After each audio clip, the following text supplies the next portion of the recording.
Hey!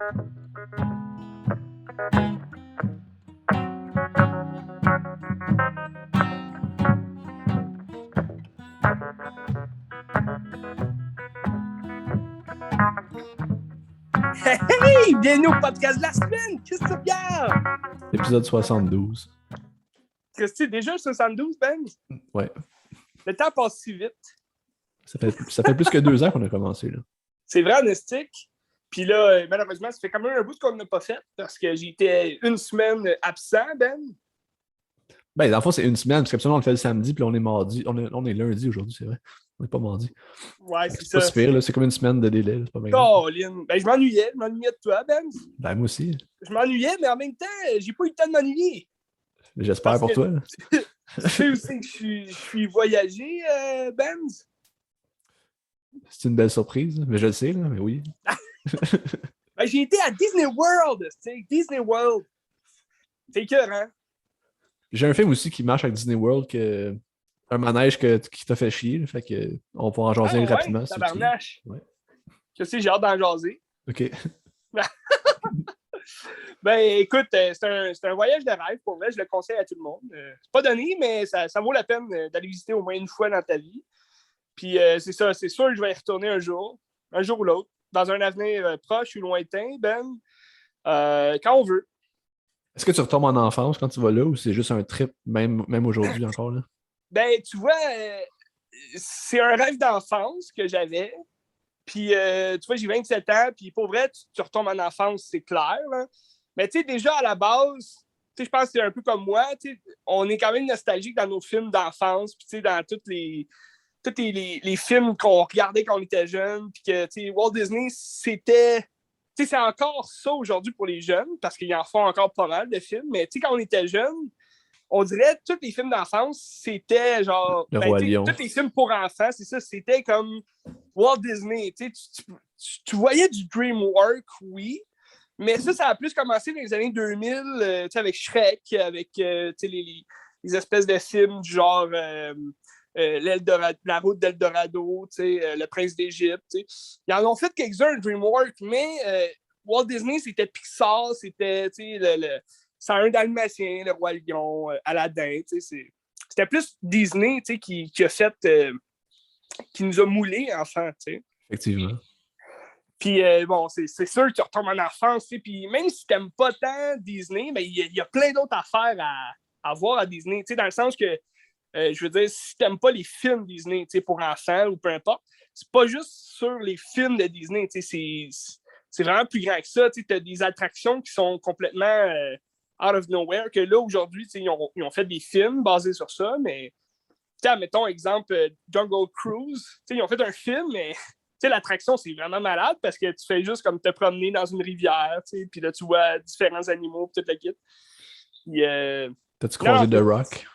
J'ai pas croisé The Rock. Non, okay. J'aurais aimé ça, mais un soir à l'hôtel, il passait le film Moana. Fait que c'est comme si j'avais croisé The Rock. Ah, il passe des films Disney à l'hôtel, même quand t'es là, puis tout, là?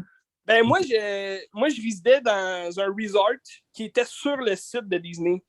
Fait que, tu sais, c'est sûr que veux pas, il y avait pas mal, il y avait des statuettes de Donald Duck, mettons, puis, tu sais, moi, j'étais comme dans un hôtel de sport, là, fait que, il y avait pas mal de Goofy aussi. Seule déception de Disney, c'est on voit pas assez de Goofy. Il n'y a pas assez de Goofy, c'est que c'est tous des éléments de, ben, c'est sûr, Mickey, il est là, tu sais, Mickey, c'est le classique, mais, tu sais, tu vois plein de toutous de Donald Duck, même Daisy est là, t'as Minnie Mouse, beaucoup aussi, mais Goofy, là, c'est très rare qu'on a vu des items de Goofy. Puis moi, j'adore Goofy, j'adore Goofy. Même plus tôt, je pense qu'il y a plus d'objets que Goofy. T'sais. Mais regarde, Goofy, c'est Goofy, puis c'est tout. C'est dommage. Ben, on fait ce qu'on peut, tu sais. Fait que, ben, pour me préparer un peu au voyage, j'ai écouté 3 films de Disney. Que ça faisait longtemps quand même que je n'avais pas vu, puis que j'apprécie vraiment beaucoup chaque fois que je les regarde. Fait que je vais te jaser de ça. Puis sinon, ben, j'ai plus des films aussi que j'ai 2 films que j'ai regardés dans l'avion. C'est un petit 3 heures d'avion, fait qu'on a le temps d'écouter pas mal de films quand même. Ouais, ben un film, là. Ouais, un ou 2 films. Ouais. C'est ça. Puis je sais que tu as regardé dans l'avion, puis c'est des films bizarres pour un vol, fait que c'est le fun, Oui. j'ai hâte de savoir. Ben, tu sais, dans l'avion, tu as toujours, mettons, un new release. Là. Fait que, tu sais, il y avait Ouais. plein de sortes de films différents. Puis, tu sais, Scream, je l'avais déjà vu. Fait que je suis pas pour regarder ça dans l'avion, tu sais. Des plans pour que j'aille peur. Mais tu sais, t'avais No Time to Die, t'avais le dernier Suicide Squad. Tu sais, c'est quand même des bons films à grand déploiement qui venaient de sortir en Blu-ray, DVD. Fait que, tu sais, les gens qui n'ont pas vu ces films-là, c'est le fun quand même à regarder. Ouais. Tu Ouais. vois, il y avait aussi le film Alien.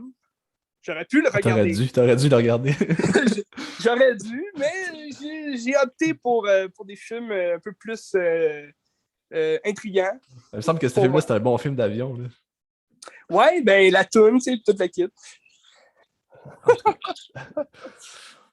Fait que, Fait qu'une bonne semaine encore. Ouais. veux-tu que je commence avec The Batman rapidement? Ouais, ben tu peux commencer avec tes films. Je sais que t'en as un petit peu plus que moi, vu que. Ben, j'en ai quand même pas mal. J'en ai 10 en fait, mais je parlerai peut-être pas des 10 là, mais on verra. Tabarnak, 10? Ouais. C'est-tu, ben? Un Puis, spécial 3 heures ici. Un non, spécial non, 3 non, heures de non. podcast, ça dit. Non, je pense pas. Mais Ben, c'est sûr, tu sais, de Batman, il compte dans les 10. Puis, tu sais, on en ouais, a déjà puis c'est parlé. ça, Fait c'est que ça. J'ai pas ça va grand-chose à passer. dire, mais c'est, tu sais, ils sortaient en Blu-ray, DVD ou quel type de disque tu veux nommer. Là. Tu sais, ils sortaient tout Ouais, ça ben cette justement, semaine. quand je suis revenu de Montréal, je l'ai reçu en Steelbook, puis je capotais parce que le Steelbook était écœurant. Puis c'est ça, quand je l'ai reçu, je l'ai écouté pour une troisième fois. Puis une affaire que j'avais peur du film, puis ça s'est produit, c'est qu'on perd vraiment, vraiment, vraiment beaucoup l'expérience de la salle. Tu sais. Comme que Ouais. le film reste bon pareil, là, c'était le fun à regarder, c'est un bon 3 heures, mais tu sais, le film, c'est un film de mood où le son est vraiment important, puis tu sais, tu rentres dans un club, ça te pète dans les oreilles, puis c'est comme si tu étais sur Ouais. place, puis sur ta télé, tu n'as pas cette ambiance-là. C'est vraiment moins immersif, puis ça m'a déçu un Ouais, peu. ben c'est sûr, ça dépend aussi de ton setup. Tu sais, si tu as une bonne barre de son, si tu as comme une espèce de Ouais, gros écran, c'est sûr que tu peux reproduire tu sais, l'effet cinéma, le mood dont tu parles. Mais je suis un peu, tu sais, je suis d'accord avec toi que beaucoup de films comme ça, tu sais, de gros blockbusters, mettons les films de Marvel, tu sais, j'adore ça, les regarder. Là, je les ai regardés je ne sais pas combien de fois parce que je suis un fan fini. Mais c'est sûr que tu perds le spectacle, tu perds l'expérience ouais, du cinéma. Puis au moins, quand je les réécoute pour avoir du fun, puis regarder le film que j'ai aimé. Mais c'est sûr que ça ne battra jamais l'expérience de le regarder pour la première fois au grand écran. ouais, Il y a ça aussi, je pense, dans cette expérience-là, c'est que tu regardes le film pour la première fois, donc c'est tes émotions que tu vis de la première fois en le regardant. T'sais. ouais, Mais c'est un peu comme je te disais, ce mood-là, je ne l'ai pas avec les séries, admettons, de Disney+. Parce que si tu l'écoutes en streaming, c'est direct à la télé, t'es comme oui, tu as le sentiment de regarder ça pour la première fois, donc tu as comme l'excitation de voir qu'est-ce qui va se passer, mais on dirait tout autour, tu es dans ton salon, fait que t'es pas. Tu sais, même si c'est confortable, mais si c'est une bonne barre de son, ben, c'est pas ça l'expérience de reste la comme. salle, c'est ça. C'est ça, t'as pas l'expérience de vivre ça. Puis c'est ça que j'ai peur aussi, on va en parler plus tard, mais c'est ça que j'ai peur aussi pour Obi-Wan, de pas aimer ça autant que quand je regardais les prequels avec justement Ewan McGregor puis toute l'équipe. Ben, Mais on en jase. c'est bon, mais j'espère que tes attentes sont pas comme un chef-d'œuvre. Moi, je m'attendais à Non, pas, non, non, je non. m'attendais à ce que ça soit bon, pas tant que ça, mais que ce soit bon, puis j'aime vraiment ça à date. Là, Mais pour vrai, mes attentes, c'est vraiment comme dans le milieu de la barre. Tu sais, ouais, j'ai pas trop d'attentes parce que je sais que je suis moins un fan des séries qu'ils font. Tu sais, Mandalorian, j'aimais ça, mais je suis pas tombé sur le cul. Là. Tu sais, c'est intéressant leur approche, mais tu sais, Boba Fett, ça a fait un gros down là, dans mon estime des séries parce que je trouvais qu'il se passait rien vraiment. Puis, tu sais, Obi-Wan, j'ai comme l'excitation de revoir justement McGregor dans son rôle d'Obi-Wan, puis de voir quelle tournure vont prendre justement les événements sur Tatooine. Mais j'ai pas de grosses attentes. Là, j'ai même des peurs un peu qu'ils gâchent un peu l'espèce d'histoire qu'ils ont créée avec Darth Vader puis Obi-Wan. Là, parce que normalement, ils sont pas censés se croiser avant l'épisode 4. Fait que, j'ai ouais. peur que là, il y ait trop c'est ça qu'on veut, des duels au sable laser, mais on dirait, je voudrais pas qu'il y ait plein de duels entre Darth Vader et Obi-Wan. J'aimerais mieux que, mettons, on voit de son côté Darth Vader, qui parle à ses empereurs Sith, puis qui dit, vas-y, va à la recherche d'Obi-Wan, puis là, il y a des combats entre eux puis Obi-Wan. À date, c'est ça. Parce que là, je sais pas si c'est un spoil, mais à la fin de l'épisode 2, Obi-Wan, il apprend que Anakin est pas mort. Dis-moi rien, parce que je l'ai pas encore vu. Non, mais c'est pas grave, c'est pas... Hey, tabarnak, qu'est-ce que je t'ai dit, Benz? Mais c'est pas un spoil, on s'en fout, là. Mais... Hey, tabarnak, Benz! Je sais où tu vis, tabarnak. Ouais, mais c'est ça. Mais justement, c'est ça, parce que, tu sais, la méchante principale, c'est la troisième sœur qui est la méchante dans Fallen Order, le jeu, là. Ouais. Puis c'est comme elle qui sert sous Darth Vader. Okay. C'est comme ça. Fait que ce que tu dis, ça fait intéressant. C'est intéressant qu'il inclue des personnages de jeu d'ailleurs. T'sais. Comme ça devient vraiment comme ça devient vraiment un gros univers de Star Wars qui est tout réuni. Ouais. Toujours le fun. Je trouve qu'aussi, ils prennent un peu des twists qu'on a revus dans les films 7, 8, 9, où je trouve que Ewan McGregor me rappelle le Luke du 8, où c'est comme déchu, puis que c'est comme s'il ne veut plus rien savoir parce qu'il a échoué à sa tâche. Il s'est fermé à la force. C'est ça. On verra où est-ce que ça va venir. J'ai hâte de voir. J'étais assez curieux face à ça.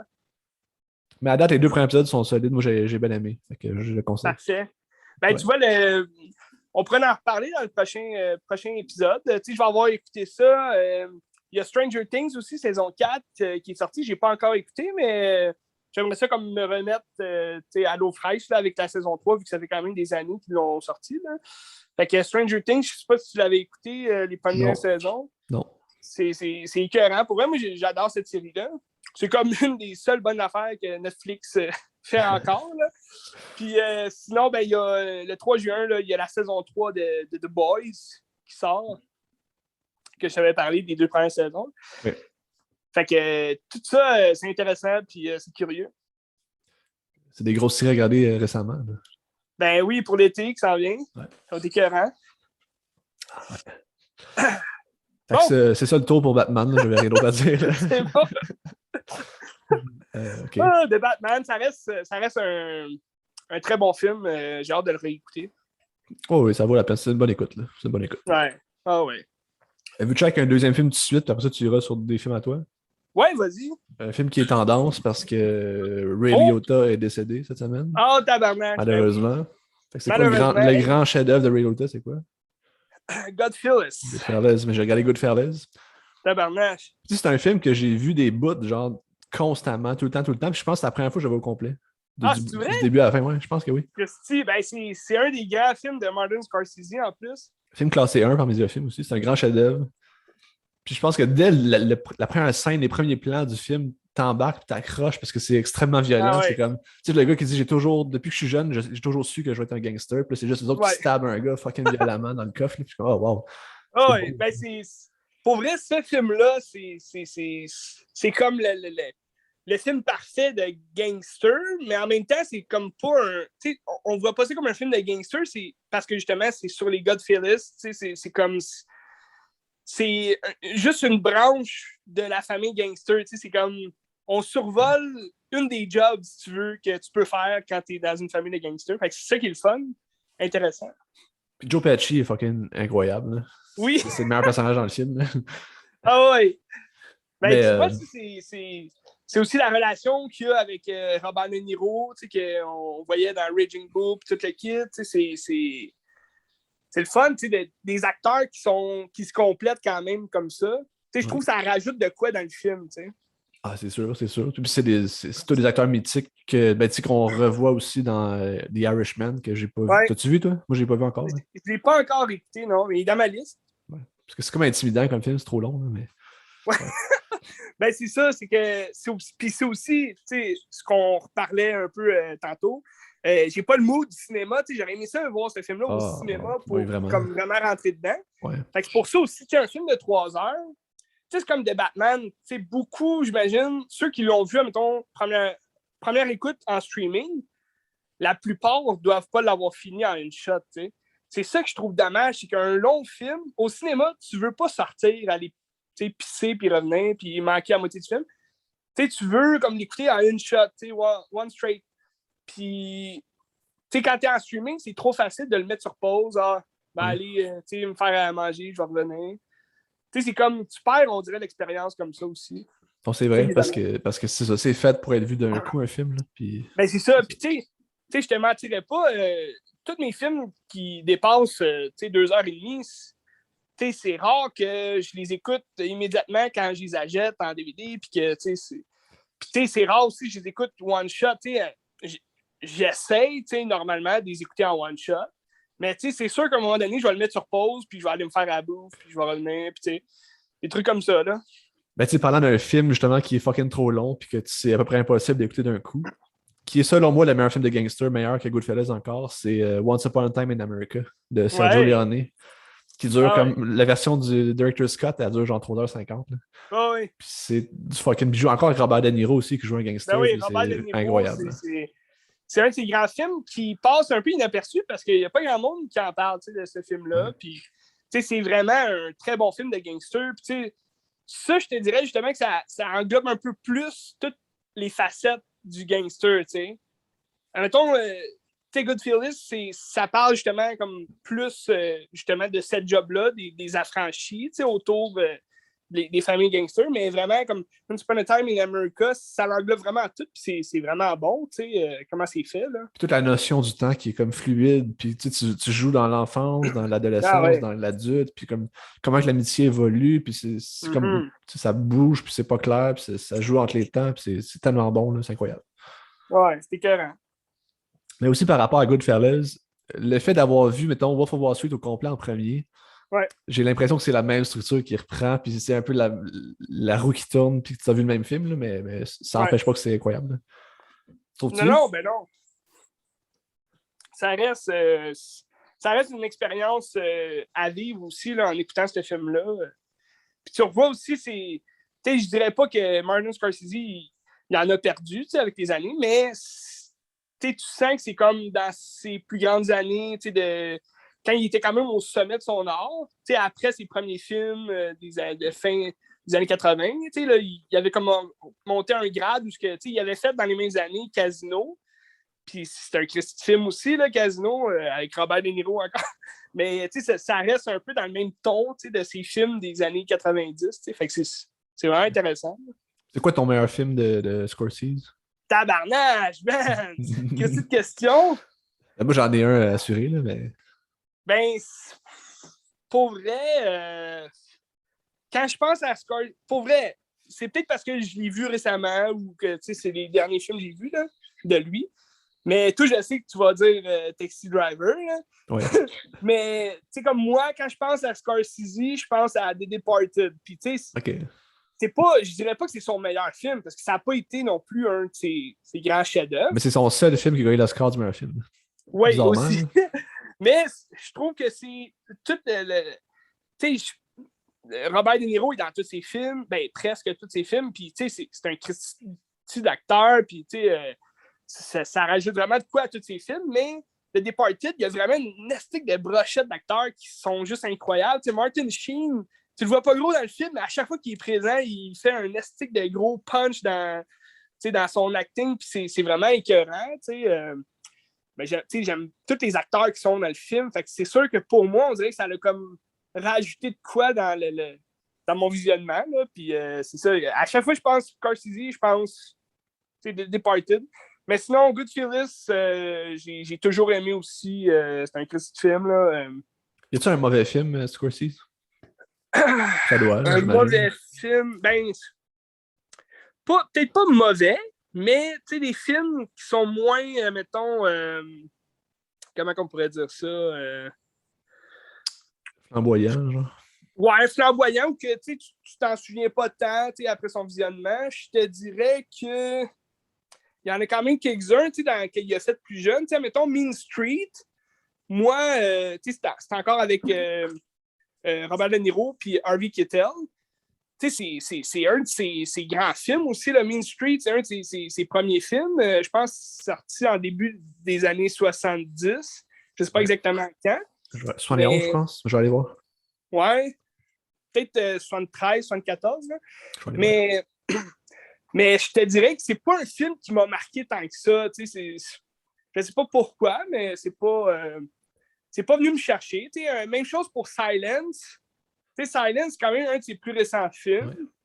Mais on dirait qu'il n'y avait pas la vibe, justement, de tous ces autres films d'avant. Il y avait tout ce qui était croyance, religion, qu'on retrouve quand même dans tous ces films de gangsters un peu. Là. Mais Silence, c'était vraiment un film à part dans sa filmographie, selon moi. Là. Mais c'était bon, pareil. C'est pas que j'ai vraiment Ben aimé oui, ça, Silence. c'est quelque chose, c'était écœurant, mais je te dirais pas, mettons, quand je pense à Martin Scorsese, je pense pas à Silence, là, tu sais. Non.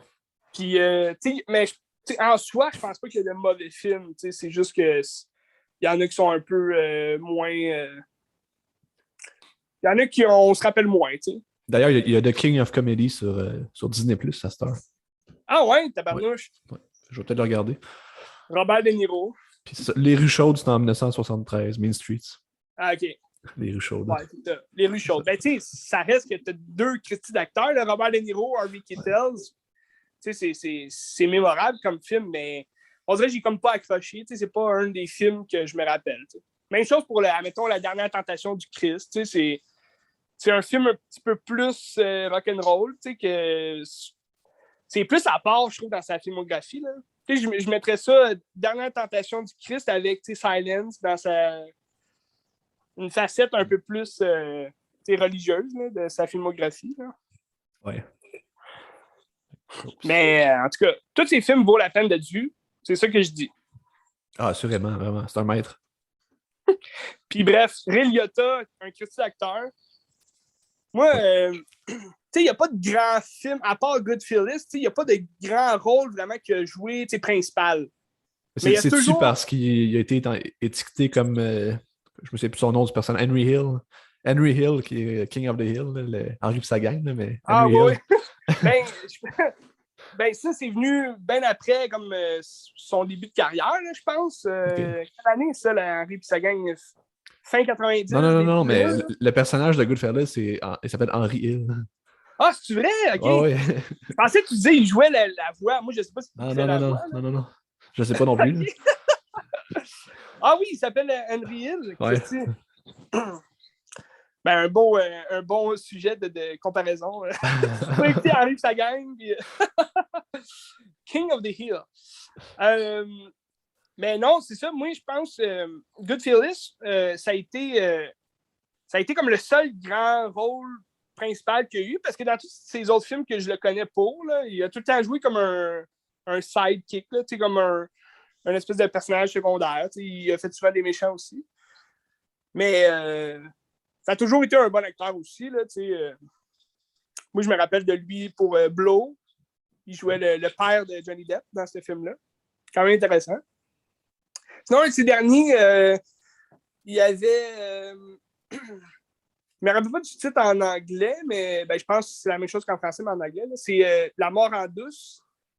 C'est un film qui était quand même mitigé, là, les critiques. Là. C'est sorti un peu sous les projecteurs. Là.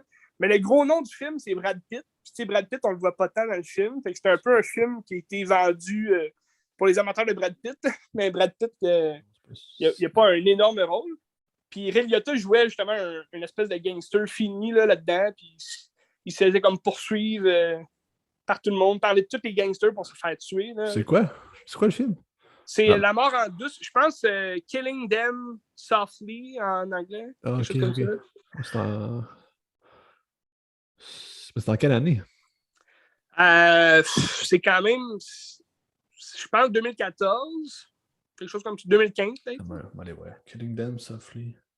Softly. C'est avec Brad Pitt, fait que c'est sûr que... C'est en 2012. Ah, 2012, ok. 2012. Fait que ça fait quand même un bout. Ah, c'est un film d'Andrew Dominik. Tu connais Andrew Dominik? Non, pas tant. C'est lui qui a fait le film avec Brad Pitt sur Jesse James, The Assassination of Jesse James by the Coward. Oui, okay. Ouais, c'est lui qui a fait ça. Okay, puis d'ailleurs, ce gars-là, il sort un film sur Netflix, je pense, cette année, sur Marilyn Monroe, puis le film est classé X, ou classé comme adulte. Il paraît qu'il y a des scènes vraiment, vraiment élevées, fait que j'ai hâte de voir. C'est qui joue Marilyn? Attends, ça s'appelle Blonde, le film, je vais aller voir. Blonde? Ouais. Ah ouais, mais ça me dit quoi, je pense que j'ai lu aussi sur ça. Blonde, je savais pas trop c'était qui le réalisateur. Oh, C'est ça? Blonde? C'est. Ah, mais.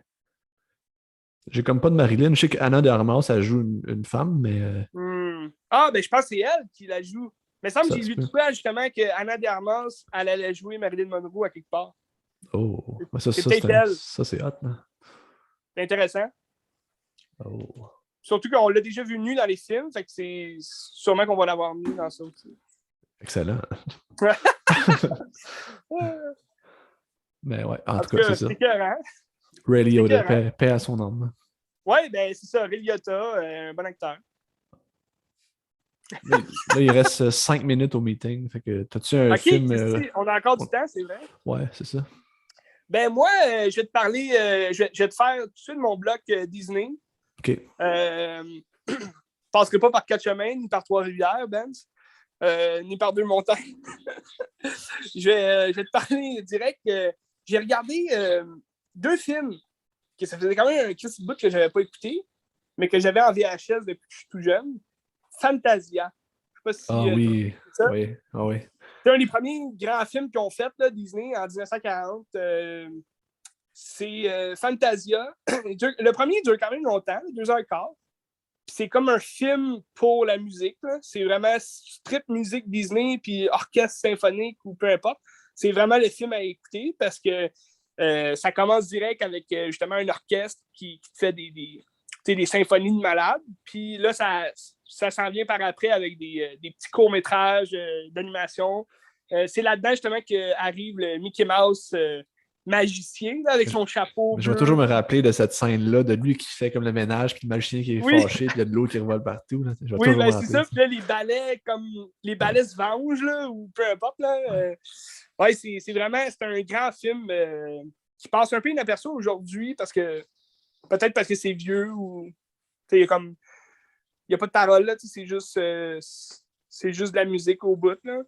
Mais non, non, c'est capoté comme film. Puis les images sont belles, les couleurs aussi. Je pense que c'est comme leur premier film expérimental sur justement la couleur puis tout ce qui est musique là, en soi. Là. Fait que c'est vraiment intéressant comme film. Là. Je le conseille à tous. Je pense qu'il est sur Disney+. Ah, Puis, j'imagine. ben, J'imagine. j'imagine. Tous Je vais les aller films voir. Disney sont là. Je vais aller voir. Puis après ça, ben, en 2000, donc 60 ans après le premier, ben, ils ont fait un deuxième Fantasia qui s'appelle Fantasia 2000. Puis c'est comme directement la suite du premier film. Fait que ça continue là, avec des animations un peu plus modernes des années Disney+. Disney+. Ah ah, c'est écœurant. Puis fait que Fantasia 2000, c'est ça, il dure moins longtemps. Je pense qu'il dure 1h15 et Ouais. demie. 1h15. OK.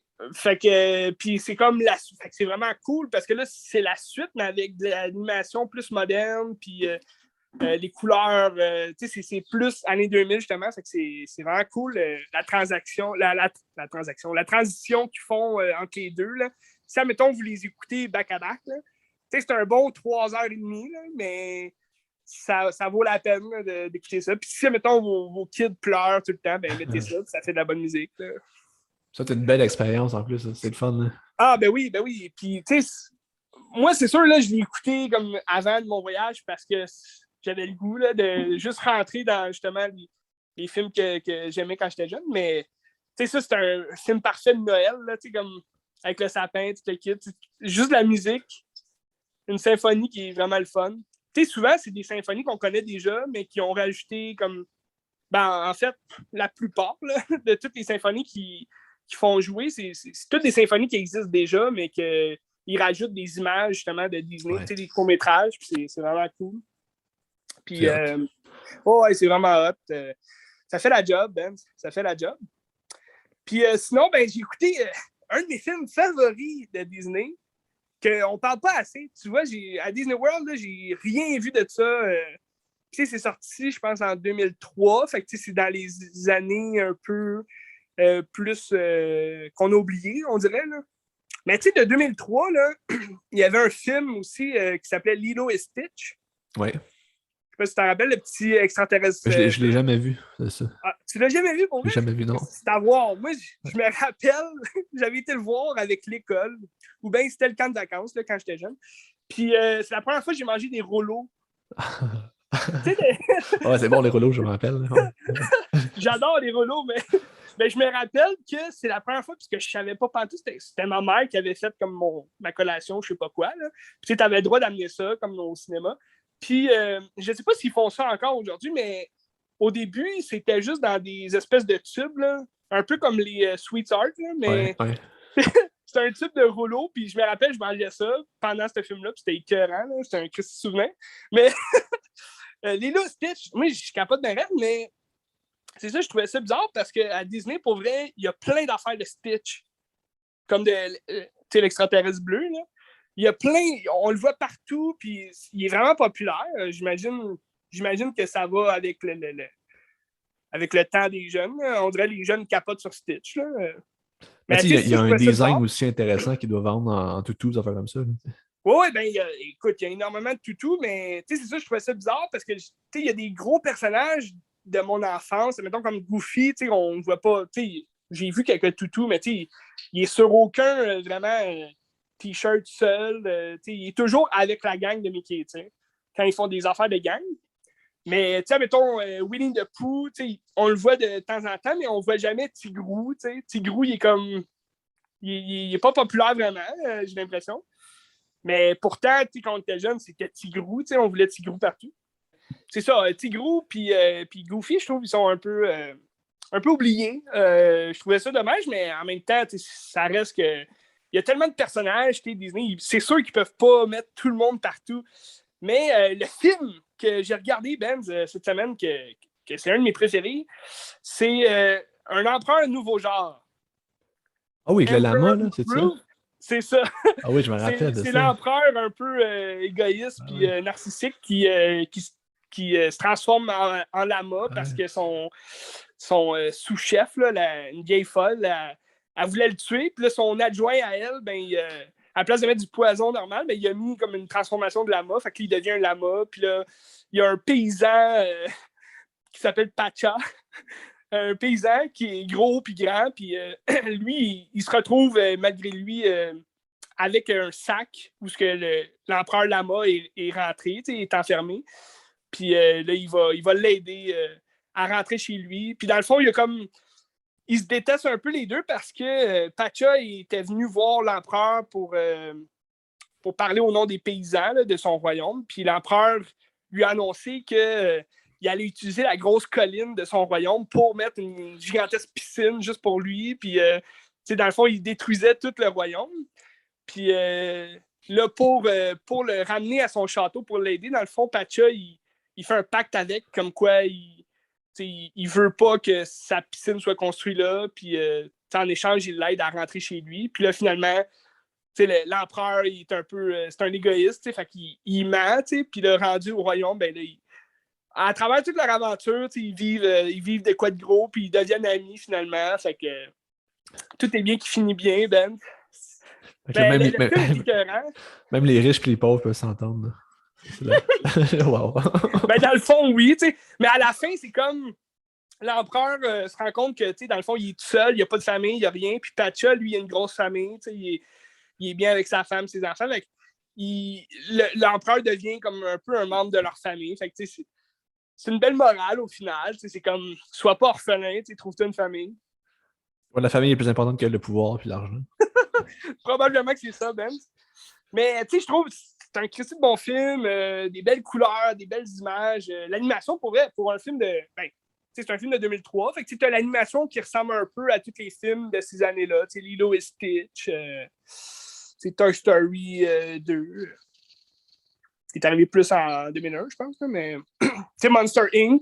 Monster Inc, c'est 2003. C'est arrivé là-dedans. C'est sûr que c'est Pixar. Là. Y a-tu une grosse différence au niveau du style visuel entre Pixar et les Disney de ces époques-là? Ben, pas tant. Pas tant. C'est juste que Pixar, ça a toujours été plus en 3 dimensions, si on veut. Là. Des personnages un peu plus bombés. Là. Ben, comme Monster Inc., ça, mettons. Ouais. Puis Toy Story, c'est un bel exemple. Tandis que The Emperor New Groove, puis mettons Lilo et Stitch, c'est vraiment 2D. Là. C'est comme du 2D qui paraît 3D, si tu veux. C'est pas, mettons, 2D du genre les films des années C'est le Blanche-Neige, Roi Lion, mettons, là, ouais. Mais, tu 1930. sais, ouais, c'est ça, tu sais. Mais ça reste qu'on voyait vraiment une distinction entre les deux films. Tu sais, mettons, si tu regardes les films d'aujourd'hui, on en a déjà parlé, mais les Pixar d'aujourd'hui avec les Disney, tu sais, mettons, tu regardes Raya and the Last Ouais, Dragons. ou genre Frozen, puis tout ce qui s'est fait de Pixar à côté, ça se ressemble. Exact. C'est ça, tu sais, la comparaison, on dirait, devient de plus en plus subtile, selon moi, là. Mais bon, ça reste que c'est des critiques de bons films, tu sais. J'ai pas vu Raya and the Last Dragon, par exemple. Il paraît que c'est très bon. Il y a beaucoup de derniers films Disney que j'ai pas vu. Encanto, paraît que c'est très bon aussi. Ouais, pareil que c'est bon, ça, Encanto. J'en ai beaucoup à faire. Ouais. Je suis un gars nostalgique. The Emperor New Grooves, je le conseille à tout le monde, c'est un Christy film. Mais c'est ça, on dirait, je sais pas, ça n'a pas été comme mémorable comme film, j'imagine. Parce qu'à Disney, tu vois rien de ça. J'ai vu un chandail avec l'empereur qui s'appelle Costco, là. Ah. L'empereur Costco. Oui, Costco, c'est le roi, yeah! Il y a comme un chanteur qui chante tout le temps ça dans le film. Puis, mais ouais, il y avait un chandail, mais c'est un chandail de fille là, qui disait tout à propos de moi, en anglais. Là. Fait que, c'est le seul affaire que j'ai vu par rapport à ça, mais au moins, il y a une affaire de ce film-là. C'est quand même intéressant. T'sais. Sinon, tu as beaucoup d'affaires de Jack, l'étrange Noël de Jack, là, Ah oui, le oui, ok. squelette. Ouais. Surtout dans les attractions un peu plus horrifiantes. Là. Ah, mais ça, ça a marqué les esprits, puis ça les marque encore, ce film-là. C'est Oui, mythique. oui. Là. Mais tu sais, c'est ça, c'est. Vu que c'est plus un film d'Halloween, puis c'est un squelette, ben ils mettent ça plus dans les attractions, plus de peur. Là, ça fait un job. Ça fait un job en tabarouette. Mais pour vrai, il y a comme. J'y pense, puis il y a comme aucun. Admettons, aucun film que j'ai là, ici là, que je connais bien, qu'on n'a rien vu à Disney. Là. Il y a au moins tout le temps une affaire où, dans les spectacles, mettons, qu'ils font à Magic Kingdom, chaque soir, je pense que c'est pour les 50 ans qu'ils faisaient ça, à chaque soir, à 9h20, au château, ils font péter comme pour des milliers de dollars, là, des feux d'artifice. Là, c'était que, ben, t'as vu mes stories sûrement, là. Puis, tu sais, des milliers de dollars, puis, tu sais, ça pète dans tous les sens. Puis, sur le château lui-même, t'as comme plein d'images des personnages, tu sais, pendant la chanson, parce qu'ils font jouer des chansons, là, pendant les feux d'artifice. Puis, c'est vraiment, pour vrai, c'est inimaginable. Il faut vraiment être en live. J'ai montré ça dans mes stories puis Instagram, mais il faut vraiment être là pour vivre l'expérience, puis comme voir que c'est écœurant. Là. Puis, tu sais, des fois, tu as des affaires comme, mettons, The Princess and the Frog, que c'est un des bons films que j'adore là, de Disney. Puis c'est un des derniers qu'ils ont fait comme en 2D. Ben, que ça apparaît plus comme un film Disney, en comparaison avec les Pixar. Puis pour vrai, ce film-là, il n'y a pas grand-chose que j'ai vu qui vendait, mettons, des souvenirs et tout, mais dans les chansons, étaient souvent là. Les chansons de ce film-là, puis des images. Tout. Ils ont-tu joué Let It Go? Oui, ils ont joué souvent. Parce qu'à Epcot aussi, Magic Kingdom et Epcot, c'était les deux seuls parcs qui faisaient des gros spectacles là, à grand déploiement avec des feux d'artifice. Puis Epcot, ça se passe comme au milieu de l'eau qu'il y a au milieu de l'île. Puis c'est comme un gros cercle, ben t'as vu, là. T'as vu sûrement même. C'est un gros cercle, là, il passe plein d'images, puis il y a plein de chansons, puis c'est comme un jeu de lumière là, partout avec des feux d'artifice. Mais ouais, Frozen, très populaire aussi là, auprès des jeunes. Ben, j'imagine. C'est le temps aussi, là, c'est le temps d'aujourd'hui. Frozen, ça fait quand même un bout. Là, le deuxième, je pense, c'est sorti en 2016. Puis le premier en 2014, mais ça reste un grand. C'est un des grands films des années 2000 qu'ils ont fait.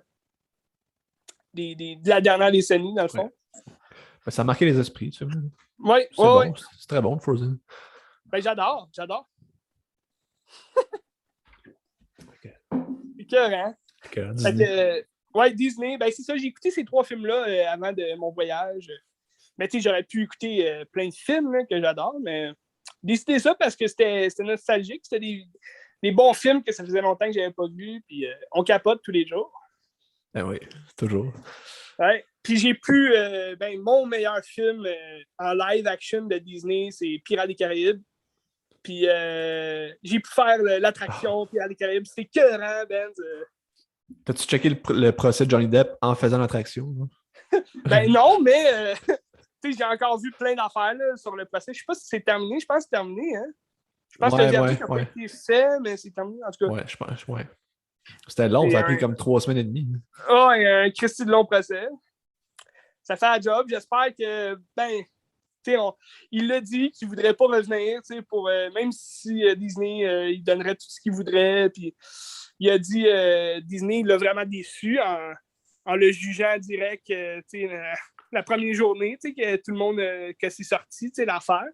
Ouais. Puis c'est ça, je pense, leur prochain film, s'ils le font, Jerry Bruckheimer, qui est le producteur là, de tous les Pirates du Caraïbes, a dit qu'il travaillait sur un nouveau film de Pirates du Caraïbes, mettant en vedette Margot Robbie. Ouais.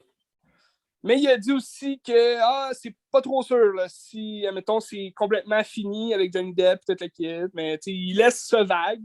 Mais c'est sûr que les gens vont boycotter. Là. S'ils font un Pirates des Caraïbes avec Margot Robbie sans Johnny Depp, ça ne marchera pas. Là. Ça ne marchera vraiment pas. Là. Je pense qu'il devrait. Parce que Margot Robbie, c'est une petite bonne actrice, puis je pense qu'elle serait bonne dans un film de pirate, mais faudrait qu'il l'appelle différemment. Là, ouais. Oh, ouais. Mettons un film que ça s'appelle, je sais pas, moi, Jamie Sparrow, quelque chose comme ça. Jamie Sparrow. C'est comme la fille de James Sparrow. Ouais. En tout cas, on check ça, là. À suivre. À suivre. À suivre, Ben. À suivre. Puis toi, c'était quoi ton film Disney, là, que tu disais? Ouais, j'ai rien à dire, parce qu'on a déjà jasé longtemps, mais Gardien de la Galaxie 2. Ah, OK. Parce que t'as pas pu faire le manège, puis c'est vrai, oui. Ben, ça, c'est une grosse déception. Il y a une nouvelle attraction à Epcot qui, sur les Gardiens de la Galaxie qui... Parce que moi, quand je suis allé la première fois à Epcot, c'était, je pense que c'était lundi. Puis l'attraction n'était pas encore ouverte. Ça disait, ça ouvre vendredi. Puis j'allais une deuxième journée à Epcot, vendredi justement. Fait que là, j'étais super excité. J'étais comme, oh yeah, ça va être le fun. On va pouvoir faire l'attraction pour la première fois, la première journée qui sort. Puis finalement, ben là, ils prennent un nombre de gens limité que là, il faut que tu t'inscrives sur un... Ils appellent ça une... Comment ils appellent ça déjà? En tout cas, c'est comme une queue là, que tu fais là, pour, à l'heure précise où ce que tu peux passer. Tout, mais sur 50 000 personnes, je dirais peut-être 50 000, c'est comme par jour à Magic Kingdom. Là. Fait que, mettons, à Epcot, il y en a 30 000 là, minimum. Ils prennent juste comme 100 personnes à 7 h le matin, puis à 1 h de l'après-midi. Fait qu'il faut comme tu t'inscrives à 1 h pile, là, ça, l'inscription ouvre, puis là, c'est le premier qui pèse sur le bouton qui a une place, tu sais. Puis je te dis, là, Ben, j'étais... Parce que moi, j'ai su ça le matin, quand je suis arrivé comme à 8 h, que là, il fallait s'inscrire à 7 h, mais là, il n'y avait plus aucune place, tu sais, à 8 h. Puis là, je me préparais là, pour 1 h. Puis à 1 h, j'ai pesé super rapidement, puis finalement, j'ai pas pu, mais pour vrai, on était dans une espèce de grand restaurant, une grande zone où il y avait plein de restaurants autour. Puis là, je regarde autour, tout le monde était sur leur selle. Puis là, je me disais, ben non, c'est pas tout le monde qui attend comme moi. Genre, tu sais, il était 12h55. Là. Puis là, dès que ça ouvre, là, je pèse super rapidement. Puis là, t'entends crier partout les gens qui ont pu réussir à avoir une place. Puis c'est quand même c'est un moment quand même très le fun à vivre. Là. Les gens contents d'aller là-bas. Mais moi, c'est sûr que j'étais déçu. J'étais comme, c'est plate. Je sais pas pourquoi ils faisaient ça. Peut-être qu'ils veulent avoir comme des commentaires d'après. Je sais pas. Là. Écoute, une prochaine fois. Hein? Une prochaine fois. Ouais, une prochaine fois. Ben, c'est sûr que je vais retourner à Disney. Mais je sais pas si ça va rester comme ça tout le temps. Peut-être que c'est un manège qui dure vraiment longtemps et qu'ils ne peuvent pas passer tout le monde dans une journée. Mais ça doit être incroyable, le manège. On va sûrement voir des vidéos sur YouTube de qu'est-ce qui se passe exactement. Je suis curieux de savoir. L'univers des gardiens est tellement nice, puis c'est tellement coloré ouais, que vivre ça de genre en vrai, ça va être fou. Puis l'attraction, l'espèce de description de l'attraction, tu veux que je te le lise? Je peux te le lire si tu veux. Vas-y. Je pense que j'ai le pamphlet ici, là. Ce sera pas bien long. Euh...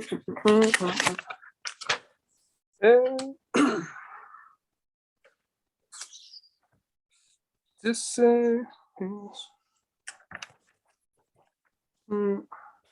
Donc, Gardien Galaxy Cosmic Rewind. Fait que c'est comme de revenir dans le temps. Là. Puis, ça décrit ça comme soyez avisés que vous serez transporté vers un vaisseau Nova Cruiser. Donc, ça se passe sur. Ben, tu as vu l'image là, devant l'attraction, c'est un vaisseau de la planète Nova, de Xandar, là, en orbite au-dessus de la Terra pour une démonstration qui consistera en un tour palpitant de type montagne russe à grande vitesse et turbulent dans l'obscurité. Il comprend des virages brusques, des chutes soudaines et des arrêts brusques. Donc, pour moi, j'imagine que c'est une attraction qui ressemble un peu à l'attraction que j'ai vécue à Pandora, donc qui est le monde d'Avatar, à Animal Kingdom. Puis pour vrai, Ben, c'est l'attraction que j'ai le plus aimée dans tout mon voyage là, à Disney. Pandora, pour vrai, tu arrives là, dans le monde d'Avatar, puis tu vois le gros rocher dans les airs, comme dans le film. Tu sais que tous les rochers volent là, partout. Puis c'est vraiment magique, là, l'espace. Là. Tu te crois vraiment là, dans le monde d'Avatar. Puis une des attractions qui se passe là, c'est que tu montes comme sur une espèce de moto, là, mais c'est pas une moto. Là. C'est comme devant un écran géant. Puis tu es comme sur un des... je me rappelle plus comment ils appellent ça, les Banshees, là, les espèces de dragons là, que les avatars volent avec. Puis tu te retrouves sur un de ces dragons-là. Puis là, tu survoles devant l'écran géant, là, tu te penses vraiment comme à Pandora, puis là, tu voles dans toutes les espèces de zones où tu peux voler avec les dragons. Puis c'est vraiment écœurant. Pour eux, c'est l'attraction la plus merveilleuse que j'ai faite. Puis je pense que c'est peut-être un espèce de truc comme ça. Là. Tu survoles sûrement Xandar, avec toute la Nova Terra, puis tu dois te retrouver vraiment dans ce monde-là. Puis ça doit être quand même. Ça doit être écœurant. Ça doit être écœurant. Là, t'es écœurant. J'ai hâte d'y retourner, Ben. Ça sera pas tout de suite, mais un jour ou l'autre, c'est clair que je vais y aller. Parce qu'il y avait aussi une attraction qui était en construction, puis c'était à Tomorrowland, qui se trouve dans Magic Kingdom. Puis c'est une attraction sur Tron. Ah oui, qu'ils sont en train de construire. Ouais. Ça a l'air, pour vrai, ça a l'air gigantesque. Ça a l'air d'être une espèce de grosse montagne russe. Là, ça va être écœurant. Puis Tron, tu rentres dans un jeu vidéo, fait que c'est clair que ça va être écœurant, là, comment c'est fait. En tout cas, ça va être écœurant, c'est fait. Je peux rebondir sur Pandora. Oui, vas-y. Parce que, tu sais, comme je te disais, la bande-annonce d'Avatar, je ne l'avais pas regardée sur Internet. Je me suis dit, à toutes les fois que je vais au cinéma, ça va jouer non-stop, puis ça va me faire chier. Tu sais. Ouais, tu l'as-tu vu? Puis j'étais allé au cinéma voir Petite Maman de Céline Sciamma, puis un film français, genre de 70 minutes, ça jouait avant ce film-là. Je suis comme, ah, fuck, ça va être genre un an de film de bande-annonce désagréable à regarder. Là, mais comme de fait, c'est vrai, ça a l'air vraiment spectaculaire. Visuellement, là, ça a l'air. C'est pas nécessairement un film qui m'intéresse, puis Avatar, je ne trippe pas tant, mais tu vois ça, tu dis, oh wow, c'est magique, là, c'est beau, c'est grandiose. C'est sûr qu'ils vont avoir mis le paquet, Benz. Moi, pour vrai, j'ai des grosses attentes. Je vais être déçu si c'est moins bon que le premier, mais pour vrai, c'est ça aussi, hein, c'est qu'il ne faut pas non plus s'attendre à ce que ce soit plus meilleur que le premier. T'sais. Moi, je m'y attends. Là, je m'attends à ce qu'ils ont mis le paquet et que ce soit vraiment plus spectaculaire. Mais le premier était déjà très spectaculaire. Puis, c'était comme le nouveau 3D, c'était comme des nouvelles images, des nouvelles CGI qu'on voyait. Fait que, ils ont beaucoup de travail à faire là, pour surpasser le premier. Mais je pense, s'il y en a 4 autres suites qui prévoient, j'espère qu'ils ont prévu le coup, là, que ça va être différent. Mais ça a l'air vraiment spectaculaire. C'est quand même excitant. J'ai hâte de voir pareil. Oui, ben en décembre, Ben. En décembre. Ouais. Mais c'est ça, par rapport à ça, j'étais au cinéma voir Petite Maman de Céline Sciamma. Tu connais Céline Sciamma? Oui, je l'adore. C'est elle qui a fait justement, il y a 2-3 ans, Portrait de la jeune fille en feu, qui est un de mes films préférés. Mm-hmm. Là, oui, avant Tudor Nicole ou après?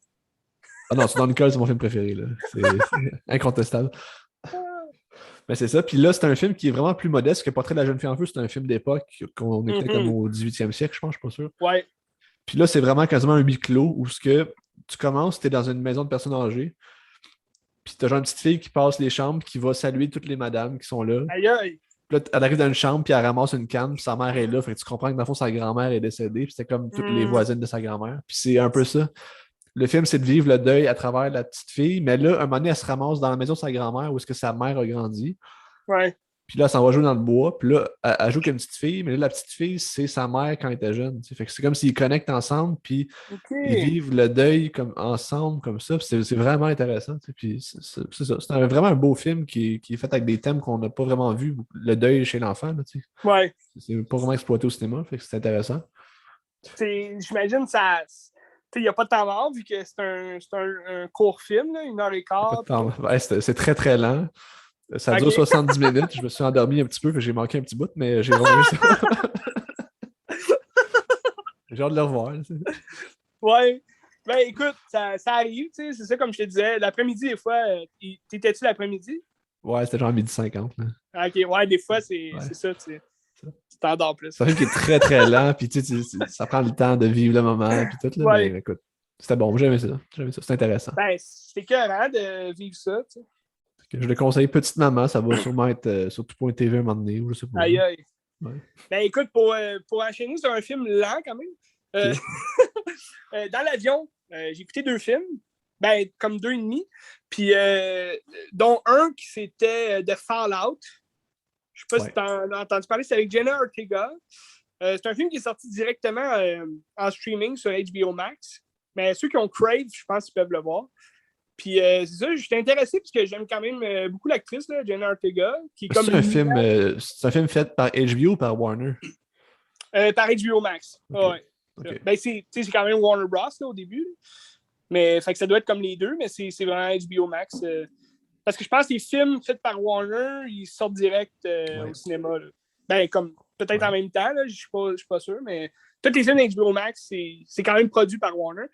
Puis, mais tu sais, t'en as un autre là aussi de Steven Soderbergh là, qui était sorti, ça s'appelle, je pense, Kimi.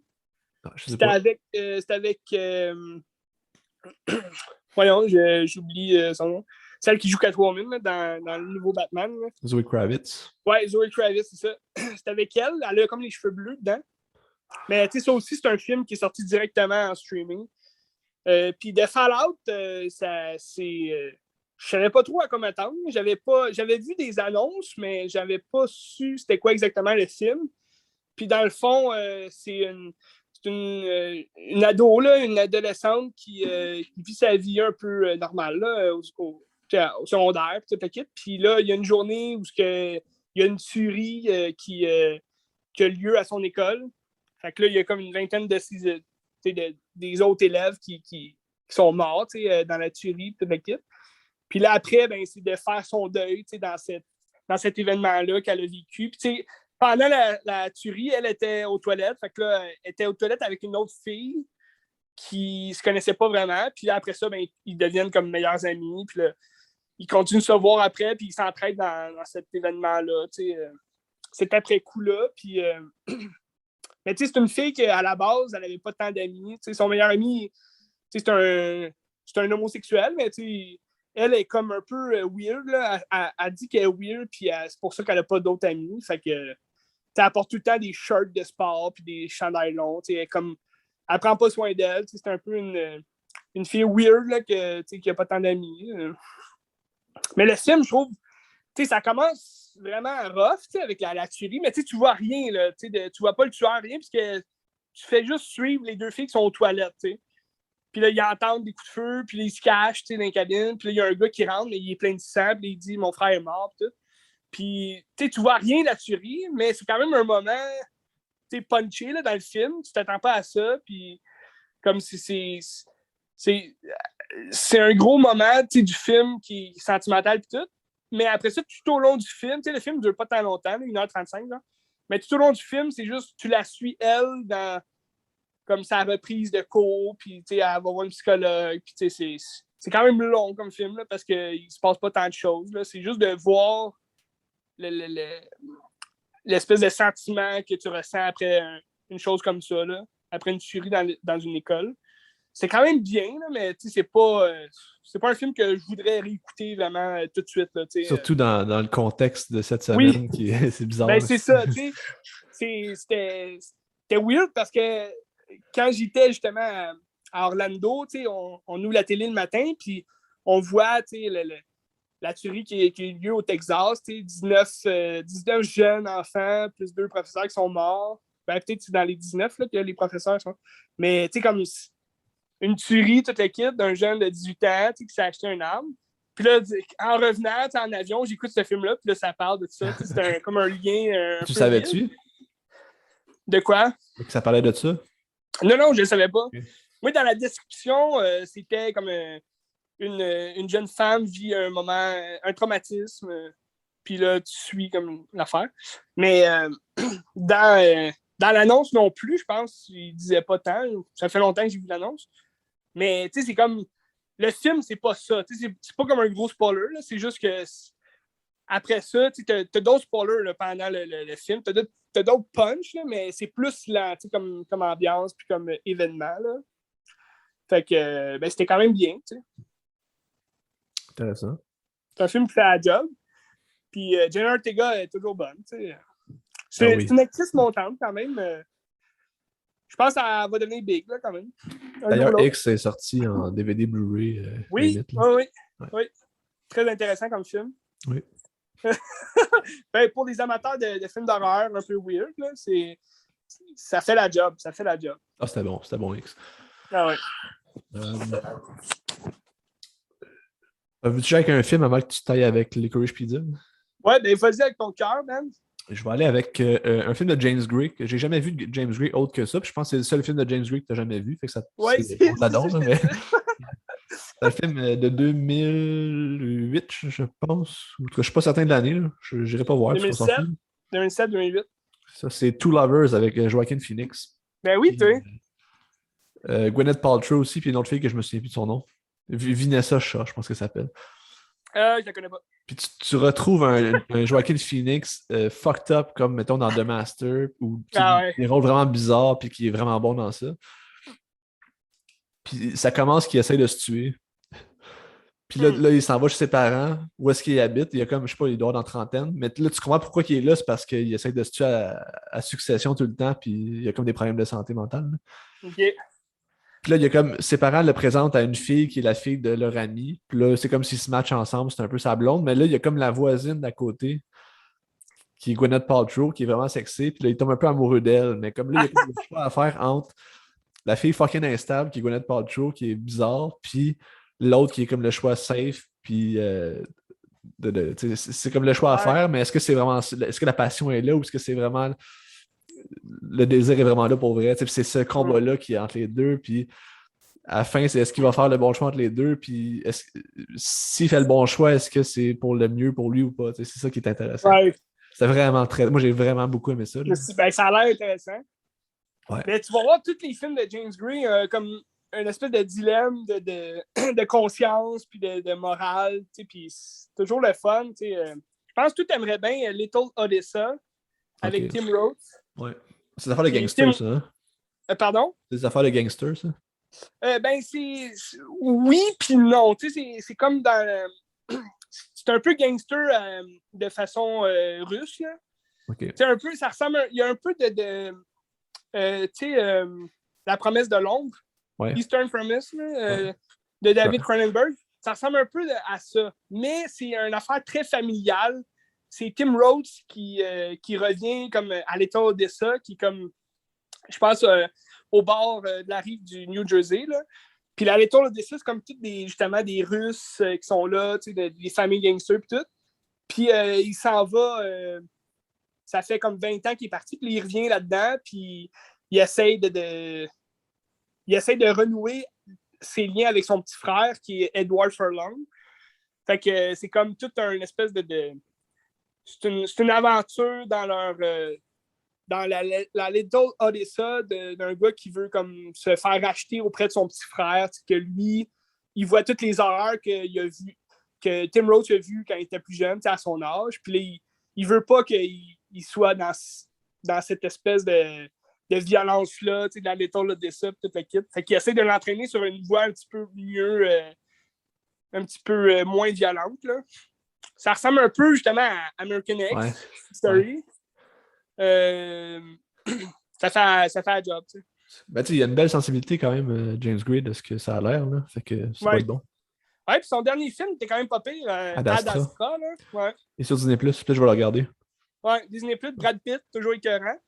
Puis moi, j'avais bien aimé, sinon, The Lost City of Z, qui est aussi un de ses derniers films, là. Mais le gros film que t'aimerais, je pense aussi, là, avec Joaquin Phoenix aussi, c'est La nuit nous appartient, avec Mark Wahlberg aussi, là. C'est vraiment un très bon film. Puis ça, c'est plus gangster, tu sais. T'as comme la relation... C'est très familial, encore une fois, là. C'est très... t'as comme la relation des deux frères avec leur père. Que, tu sais, Mark Wahlberg puis Robert Duvall, qui est leur père, c'est des policiers, tu sais. Ils ont tout le temps été policiers, puis c'est ça dans la famille. Puis il y a comme le frère un peu à part, unique, tu sais, que c'est Joaquin Phoenix, que lui, il a tourné le dos à sa famille de policiers, puis il y a comme un gros club à lui, puis là-dedans, ben, il y a toutes les familles, justement, de la gangster, plus russe aussi encore, là. Fait que c'est tout... tu sais, c'est comme, thème reviennent. C'est comme Departed aussi, hein? Ouais, c'est un peu la même chose. Ouais. Fait que c'est écœurant. Écoutera ça. C'est à découvrir, j'aimerais ça. We Own the Night, je pense que c'est ça en anglais. We Own the Night. Ouais. Puis c'est vraiment bon. Moi, c'est mon préféré, là, je pense, de James Gray. Là. Ben, je vais checker ça, certain. Ouais. Check ça. Je peux. T'avais-tu un autre film qui est plus rapport avec James Gray? Non. Plus en lien, ok. Il m'en reste comme 4-5. Ok. Moi, il m'en reste 2. Okay. Dont un que je vais te parler quand même rapidement. Les Crazy Pizza! Ouais. T'as aimé, hein? T'as aimé? J'ai adoré. Ben, tu sais, on en a parlé la semaine passée. On adore PTA. C'est un Christy de réalisateur. Ce gars-là, je pense, il n'est pas prêt de prendre sa retraite. Hein? En tout cas, j'espère pas. J'espère que non. Ben, tu sais, lui, quand il parle de Tarantino, qui dit qu'après 10 films, il arrête, il dit c'est de la bullshit, puis c'est ridicule, qu'est-ce qu'il dit. Mais... les amis, les deux. Oui, mais c'est ça, tu sais, ça prend, ben, tu vois que c'est un peu comme Tarantino, tu sais, ça prend du temps avant qu'il fasse un nouveau film, puis quand il en sort un, ben, c'est exceptionnel, tu sais. Tu sais, c'est pas, mettons, quelqu'un qui va faire des films à chaque année, puis, tu sais, mettons, Michael Bay, là, tu sais, il y a une époque là, où il sortait un film chaque année, puis t'es comme, OK, c'est un peu tout le temps la même chose, tu sais. Ah, puis c'est pas des films de commande non plus, ils font vraiment ce qu'ils veulent faire, puis ils ont comme carte blanche. Oui, c'est ça. Des films d'auteur. Des films d'auteur. Ouais. Puis Licorice Pizza, ça reste dans la même veine que PTA nous a habitués dans toute sa filmographie. Puis je te dirais, un peu comme tu as dit, c'est pas son meilleur. Ça reste un critique de bon film parce que c'est la touche PTA. Mais c'est sûr que on trouvait plus de mood à la Punch Drink Love. Comme je te disais, moi, selon moi, on pourrait quasiment comme faire un lien avec le jeune, j'oublie son nom. Ben, Cooper Hoffman, c'est le fils de Philip Seymour Hoffman. C'est ça, Cooper Hoffman. Et ça ressemble. C'est ça jouerait quasiment comme si c'était un jeune Philip Seymour Hoffman de son personnage dans Punch Drunk Love. Parce que je suis sûr qu'au niveau des époques des deux films, ça marcherait pour vrai. Fait que ça fait du sens. Ça marchait parce que Licorice Pizza, ça se passe dans les années 70. C'est 73, je pense, ça se passe. 73, puis c'est pas un drug club, c'est comme au début des années 2000. Fait que ça serait comme 30 ans plus tard. Ouais. Puis c'est rendu un gros, un vieux, un espèce de... Un vieux crosseur. Là. Ouais, c'est un crosseur, c'est un prêteur sur gage. Puis tu sais, dans le film de Licorice Pizza, c'est un jeune de 15 ans qui se parle tout le temps des business aussi facilement que ça se dit. Là. Mais non, c'était vraiment un bon film, intéressant. Puis, l'histoire entre Alana Haim et Cooper Hoffman, je me rappelle pas leur nom de personnage, là, mais vraiment captivante. Alana puis Gary. Gary Valentine, c'est ça? Ouais, Gary Valentine.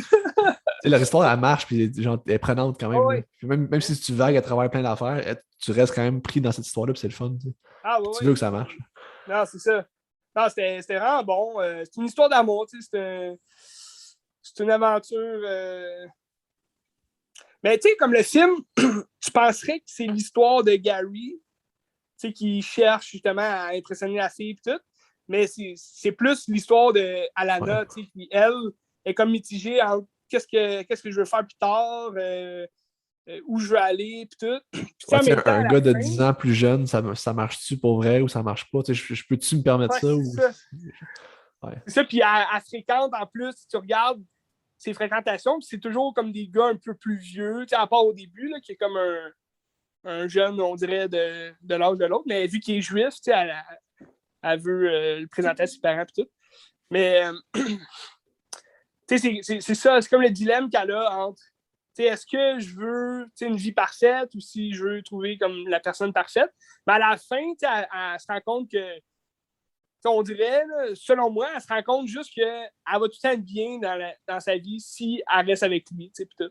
Ouais. C'est beau. C'est pas juste de l'amour, c'est de l'amour-amitié. Comme c'est ça, la morale, c'est que tu trouves pas une personne parce qu'il est sexy ou parce qu'il a ton âge. Tu trouves une personne parce que t'es bien avec, t'es son ami. Puis tu sais aussi, ça C'est sûr marche qu'aujourd'hui, avec. c'est quand même la pédophilie. Là. Ouais, ouais. Mais tu sais, ça marche aussi avec le rythme du film que. Tu sais, Ouais. c'est juste que tu vibes, tu vas avec la vibe, puis c'est un peu ça aussi la morale du film, c'est que juste vibe, puis genre laisse les choses aller, puis Ouais, tout ben va c'est bien ça. aller, tu sais. Puis, tu sais, je pense que c'est ça aussi qu'il fait avec PTA, dans le pourquoi il a pris comme deux grosses vedettes, tu sais, qu'on connaît bien, Bradley Cooper puis Sean Payne, puis qui ont comme juste une scène vraiment comme, tu sais, dans un sens, c'est ridicule aussi leur scène, puis c'est drôle en crime, mais, tu sais, ça sert pas à grand-chose dans le film, mais je pense que c'est aussi juste le fait de, tu sais, profite de ce que tu as, tu sais, pour Ouais. ce que tu demandes, tu sais, puis tu sais, regarde, tu veux de grosses vedettes, je vais t'en donner, puis profite de leur scène, puis après ça, ben, reviens avec les jeunes qui sont pas acteurs, puis qui jouent quand même très bien leur Ah, rôle. vraiment, ben oui, vraiment, vraiment. Là. Ça fait la job. Ouais. Que c'est Licorice Pizza. Là, il reste 4 minutes à ce meeting-là. Fait que je peux aller avec Alright, un moi, il me reste film. un film. Oui. Oui, il m'en reste 4-5. Mais j'ai Oui. un segment Quentin Dupieux, je veux dire. Aïe, aïe. Quentin Quentin Dupieux. Dupieux. Je peux aller sur le Dain.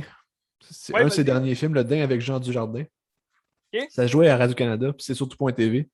Oui. Ça dure 1 heure et quart à peu près. Puis c'est Jean Dujardin que tu comprends qu'il est comme un peu détruit. Je pense qu'il vient de se faire laisser par sa femme. Puis il s'en va dans un hôtel pour habiter. Puis il n'y a comme pas d'argent. Mais là, avec l'argent qu'il a, il achète un coat de daim qui est genre un cuir de. Tu sais, un daim, c'est un genre de Bambi. Là. Oh, ouais. Puis Ouais. son coat est en cuir. Puis là, c'est comme s'il est possédé par son coat. Puis là, son coat, il dit: Je vais être le seul coat au monde. Puis toi, tu vas être la seule personne qui porte un coat dans la vie. Fait que là, il faut qu'il essaie de trouver tous les gens qui portent des blousons et des coats pour dire: Faut que tu l'enlèves. Là, ils font comme un film. C'est comme s'il fait un film sur lui-même qui veut empêcher les gens de porter des coats. Mais là, c'est comme sa vraie quête dans la vraie vie aussi. Il embarque une autre fille pour faire le film avec elle, avec lui. Puis là, son coach le possède. Puis il se met à avoir plein de soutes en daim. C'est comme si le daim c'était vraiment important. Puis il se met à tuer du monde pour que les gens enlèvent leur Ah, blouson. Puis tabarnak. c'est un Qu'est-ce que c'est bijou. Là. fucké? C'est un bijou, celui-là. C'est vraiment très Ah drôle. ouais? C'est vraiment bon, ouais. Ouais, ah non, moi j'ai beaucoup aimé ça. Ben, tu sais, Quentin Dupieux, j'aime ce qu'il fait. Je trouve que c'est tout le temps des Oui. films dans des films, puis c'est plein de niveaux, puis c'est pas trop genre Ouais. où se constitue. Là, tu sais. Ça a l'air un peu de justement voyons, c'est quoi son nom, là, le français qui a fait Stick. Un vieux film français là, qui sont dans un hôtel. Là. Je sais pas. Stick. Godard? Oui, Godard, Ah, Jean-Luc ok, Godard, ouais. c'est ça. Si j'oubliais son nom. Ça ressemble un peu à ça, on dirait. C'est quoi le vieux film français? C'est-tu Le Mépris, tu parles? Non, Godard, ils sont dans un hôtel. C'est fucké, il y a tout plein de gens fuckés dans l'hôtel. Voyons, j'oublie son. Pierrot le Fou? Non, pas Pierrot le Fou, tant pis, je vais aller faire des recherches. Okay. Je me souviens pas, en tout cas. Godard. J'imagine qu'il y a un héritage de Godard, inévitablement. Là, tu sais. Mais ouais. Puis, ben là, il me reste 1 minute 40. Je vais aller rapidement sur. J'ai regardé non-film aussi. Ça se trouve sur YouTube. C'est comme son premier projet d'ampleur. C'était comme 45 minutes en 2002. OK. Puis c'est un film, c'est un gars qui se réveille sur le tournage d'un film. Puis là, il comprend pas il est où. Mais finalement, il est acteur dans le film. Puis là, il comprend pas ce qu'il fait. Fait que là, il joue dans le film. Puis là, à un moment donné, il faut qu'il fasse genre des tirs de fusil. Puis il y a un accident. Puis il tue tous les membres de l'équipe Tabarnak. de tournage. Tu sais. Mais OK. là, il n'y a plus personne pour filmer, pour prendre le son. Fait que là, il décide, OK, on va faire un film, mais un film aveugle et muet. Fait qu'il n'y a plus personne pour filmer. Fait qu'il n'y a plus d'image, puis il n'y a plus de son parce qu'il n'y a personne pour prendre du son. Fait que c'est juste des gens qui font un film qui se passe à rien, puis ils sont juste là, puis tu comprends pas ce qui se passe. C'était vraiment collé à eux autres tout le long, genre avec une caméra très, très, très proche, genre en contre-plongée tout le temps. Puis C'est c'était fucking raide. C'est pas un film extraordinaire, mais c'est une expérience à vivre, c'est le fun. C'est sur YouTube. ça s'appelle comment? Non-film. OK. Ça. C'était une belle expérience, moi je le conseille. C'est pas trop long, puis c'est bizarre. Ben, ça a l'air intéressant. Puis ça capture vraiment bien ce que Quentin Dupieux va faire par la suite. C'est comme des films dans des films, c'est toujours cette notion-là de qu'est-ce qui est film, qu'est-ce qui l'est pas. Ouais. Puis jouer avec le spectateur, là, c'est intéressant. C'est comme la réalité, c'est exactement ça. C'est plein de films dans des films, puis tu sais même pas qu'est-ce qui se passe ou pourquoi ça se passe. Hein. Ben ouais, c'est ça. Là, ça va Mais couper bientôt. je pense pas que c'était Jean-Luc Godard, mais je trouve pas le nom du film. Là. Il me semble que c'était une affaire de cuisine, là, genre. Ça me dit rien, ça me dit rien. Ah, moi non plus. C'est ça. En tout cas. Mais justement, Quentin Dupieux, il y avait un film qui était à Cannes la semaine passée. Ça s'appelle Oui, Fumer, fait à tousser, Cannes, puis ça on a va l'air en carré. parler, là, à Cannes. Ouais. Plusieurs films sont passés à Cannes. David Cronenberg. Hein. David Cronenberg, ça a l'air que c'était écœurant. Ruben Östlund, qui est devenu un des rares qui a 2 palmes. Là. Il n'y en a pas beaucoup qui en ont. Là. Oui, oui. Les frères 5 minutes Dardenne. d'ovation. 5 minutes Ah ouais? d'ovation pour Top Gun, Maverick. Ah ouais? Puis Elvis aussi, de Baz Luhrmann, ça a l'air que c'était écœurant. Je sais que Marc Cassivi n'a pas aimé ça, mais en tout cas. Ah ouais, ok. Ben, j'ai vu des très bonnes critiques, puis j'ai vu des lui, mauvaises je le critiques. connais pas, stick! Ben, Marc Cassivi, le gars de la presse. Là. Ok, non, je lis pas la presse. Il fait penser à Antoine, Marc Cassivi. Je sais pas pourquoi. Là. Je trouve qu'il y a comme une attitude comme Antoine, je trouve ça fait rire. C'est pas une mauvaise chose. Ah non. Ben, c'est ça, Parfait. c'est Quentin Dupieux. Je le conseille. Tout ce qu'il fait, c'est hot. Là. Ben oui. Moi, il me reste un peu. 1 film, 2 films. Mettons 3 films ou 2 films. Vas-y avec ton cœur, mais il m'en reste un. Ok. Je regarde. Tu sais, l'autre jour, je parlais de High School Musical. Oui, un chef-d'œuvre. Là, j'ai pris ça, mais complètement à l'inverse. J'ai regardé Spring Breakers de Harmony Korine. Aïe, aïe. T'as déjà vu Spring Breakers, hein? J'ai pas encore vu, non. Ah, t'as jamais vu ça? Ah, man, je veux le voir, mais je sais pas où le trouver. Moi, j'ai allé en DVD, fait qu'on peut s'arranger. Ouais, c'est ça. Il se trouve pas, on dirait. Mais peut-être en streaming, quelque part, là. Ah, sûrement. Mais pour vrai, je trouve ça fuck. C'est la deuxième fois que je regardais, puis je trouve que c'est du fucking génie, ce film-là. C'est absolument incroyable. Ah ouais. Parce que, tu sais, le rapport avec High School Musical, c'est qu'il a pris des vedettes de Disney, genre Selena Gomez, la fille d'High School Musical, c'est quoi son nom? Ouais. Vanessa Hudgens. Vanessa Hudgens, c'est ça. Puis genre Rachel Corrine, qui est sa blonde, puis Ashley Benson, que je connais pas. Puis dans le fond, c'est 4 filles. James Franco. James Franco, qui est fucking génial. Il joue Alien, il joue genre un rapper un peu... Ben, c'est pas un proxénète, c'est un dealer de drogue. Puis il est basé sur un vrai rapper qui a poursuivi le film après ça parce que c'était comme calquer son image. Ouais. Je me souviens plus de son nom. Qu'est-ce que Puis dans le fond, c'est 4 filles qui sont au Texas, je pense. Je suis pas sûr de l'État, mais c'est comme dans une ville ailleurs. Dans un État ailleurs. Puis là, c'est qu'ils sont blasés, ils font de la dope, puis tout. Puis là, ils vont au Spring Break. Puis c'est comme si le Spring Break, c'est le rêve américain. Puis c'est comme c'est de shit. Puis comme, oh yes, on va vivre la vraie vie. Puis c'est malade, c'est le rêve. Ouais, c'est quasiment ça, hein, pour vrai, le Spring Break. Ben, selon leur philosophie à eux, mais tu sais, c'est comme un portrait désillusionné d'une génération qui va comme nulle part, c'est magique. Là, puis dans le fond, ils s'en vont là, puis ils font le party, puis c'est juste des filles tout nues, puis ils font de la drogue, puis genre, ils boivent de la bière, c'est que ça. Puis là, ils se font arrêter, puis là, c'est comme la désillusion un peu d'eux autres. Il y a certains personnages, Selena Gomez, c'est la première qui quitte. Elle s'en va, puis elle est comme, oh man, je peux plus vivre ça, tu sais. Puis tu vois les images, puis ça fait aucun sens que tu vois, c'est la débauche. Puis eux autres, ils parlent au téléphone avec leur grand-mère, ils sont comme, hey, c'est vraiment le rêve, puis c'est ce qu'on voulait, puis genre, c'est vraiment le meilleur des mondes, c'est le site, là. Puis comme ça fait aucun sens qu'ils disent ça. Puis ça a l'air comme une ambiance de jeu vidéo, comme un cauchemar, puis ça vire dans la drogue, dans la violence, puis c'est comme surréaliste, ça, c'est fuck. Moi, je trouve ça vraiment, vraiment, vraiment génial. Là. C'est tellement bon. Là. C'est hot. Il faut absolument que tu vois ce film-là. Mais tu sais, Ben, je vais Harmony tâcher de Korine, le là. trouver. Ouais, Hein? Hein, quoi? je vais tâcher de le trouver. Ça. Ben, j'allais en DVD, fait qu'on peut s'arranger. Question, on s'arrange. Mais tu sais, Harmony Korine, je le vois un peu, c'est pas le même style de cinéma que Lars von Trier, mais c'est un gars qui veut provoquer, puis qui fait des affaires fucked up Hmm. comme Lars von Trier, un peu, Ouais, là, tu sais, dans le sens qu'il veut juste comme déranger les gens. Là, tu sais. ouais, ouais, C'est ouais. ça. Puis tu sais, Mais, je pense que justement, tu sais, il a pris des vedettes de Disney, puis je pense que Selena Gomez a dû sortir pour dire, hey, genre, les jeunes, allez pas voir ça, tu sais, parce que j'imagine plein de jeunes qui vont voir ça, puis c'est tellement pas approprié, puis je suis comme, oh, wow, non, c'est c'est magique. ça. C'est ça, les jeunes sont comme ah, j'adore Selena Gomez, j'adore Vanessa Hudgens. Ouais. Les filles sont sexy, le propos est Ouais. bon. Puis justement, le méchant du film, qui est genre le rival de James Franco, c'est Gucci Mane. Aïe, C'est aïe. un rapper. Puis avant de tourner le film, il fallait qu'attendre que ce gars-là sorte de prison parce qu'il était là pour je sais pas trop quoi, mais genre gangsterisme ou je sais pas. Ah, barnache. Puis je pense que les scènes de gangsters que tu vois dans le film, c'est vraiment avec des vrais gangsters, puis ils ont tourné comme dans le ghetto avec du vrai monde bizarre. Là, fait que c'était carré, hein? C'est vraiment bon. C'est fou quand même. Mais j'aimerais ça comme me faire un doublé, là, ce film-là, puis son autre qu'il a fait avec Matthew McConaughey. Là. Ah, de Beach Bum, mais Beach Bum, c'était vraiment moins bon, là, mais c'est quand même cool pareil. OK. Je vais checker voir sur Netflix si. Ah non, ça, j'ai checké l'autre jour s'il était là, il n'est pas, mais. Peut-être sur Disney, avec les vedettes Disney, ils ont acheté ça. Ah, peut-être. Je pense pas, là. En tout cas. C'est carré. Ah, c'était carré. Moi, j'ai beaucoup. J'aime vraiment ce film-là. C'est très bon. Hmm. Il l'a pas sur Disney+. Christy. Sinon, je peux aller. Il me reste deux films.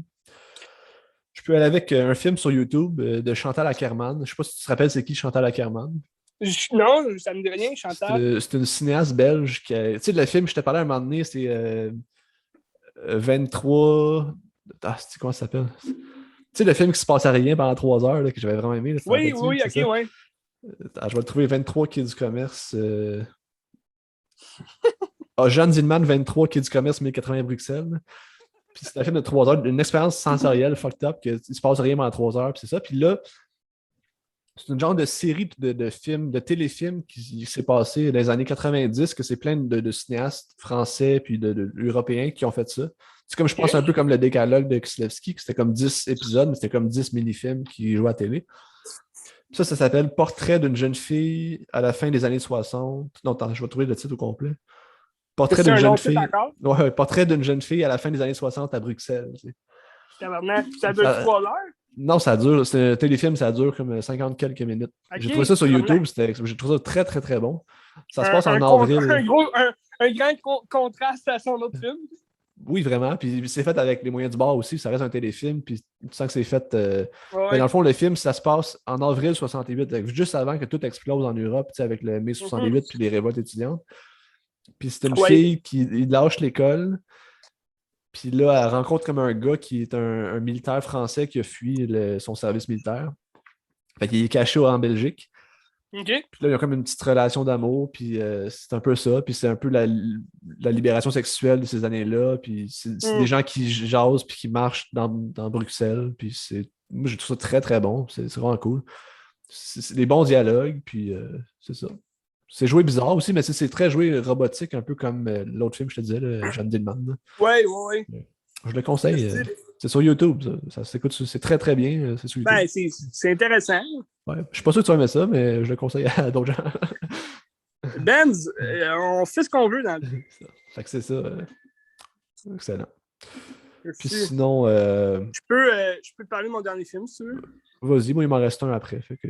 Pour te faire une petite pause. Vas-y, ouais. J'ai regardé Game Night. Oui. Andrew Dominic. Oui, c'est ça, Andrew Dominic. Puis c'est un film avec Patrick Bateman. Non, Jason Bateman. C'est pas Andrew Dominic, je me suis trompé, c'était l'autre tantôt qu'on parlait d'Andrew Dominic. Oui, c'est vrai. Je me suis trompé de la discussion. Je sais pas c'est qui le réalisateur de ce film-là. Ça, je vais te le dire. Mais. C'est John Francis Daly puis Jonathan Goldstein. Ah, c'est ça. Je sais plus on fait quoi. Ah, ben c'est le scénariste de Spider-Man, Les Retrouvailles. Oh! Christy. C'est un bon film, quand même. Ouais. Avec Rachel McAdams, puis Jason Bateman, ils jouent un couple, dans le fond, qui se sont rencontrés dans les soirées de jeu. Là, c'est comme des passionnés de jeux société, puis toutes les sortes de jeux que tu peux faire, mais c'est deux compétiteurs là, vraiment féroces. Là. Puis là, ils se rencontrent là-dedans, puis là, des années plus tard, ben, là, ils sont mariés, puis ils font encore des soirées de jeux, toute l'équipe. Puis là, ils essayent d'avoir un enfant, toute l'équipe. Puis là, il y a comme son frère, à Jason Bateman, qu'il n'a pas vu pendant comme 10 ans, que lui, il vient les voir, puis là, ils font des soirées de jeux avec lui, mais c'est un millionnaire, puis il est super narcissique, puis il a comme... il domine vraiment son frère, puis tout. Puis là, il leur propose un nouveau style de jeu, une compagnie qui offre des jeux, un jeu un peu dans le genre meurtre et mystère, là, mais c'est comme quelqu'un va se faire kidnapper, puis là, vous allez avoir des informations pour retrouver cette personne-là, puis toute l'équipe. Puis là, c'est comme tout stagé. Puis il y a vraiment un kidnappeur qui rentre, il défonce sa porte dans sa maison de riche, puis là, il kidnappe ce gars-là, son frère qui est millionnaire. Puis là, eux autres, ils pensent tout, c'est comme... sont 3 équipes de 2, là, c'est comme 2 autres couples avec Jason Bateman puis Rachel McAdams. Puis là, les autres, ils pensent que c'est le jeu, tu sais. Mais là, tu sais pas trop, en tant que spectateur, tu sais pas trop si c'est vrai ou si c'est pas vrai. Parce qu'au début, il dit le jeu, il y a beaucoup d'acteurs, mais vous saurez jamais ce qui est vrai ou non, tu sais. Fait que là, au début, ben là, tu te dis, OK, ça a l'air réel. Fait que, tu sais, c'est pas vrai, c'est pas le jeu. Puis les autres, ils pensent que c'est le jeu. Fait que là, ils partent à la recherche des indices, toute la kit.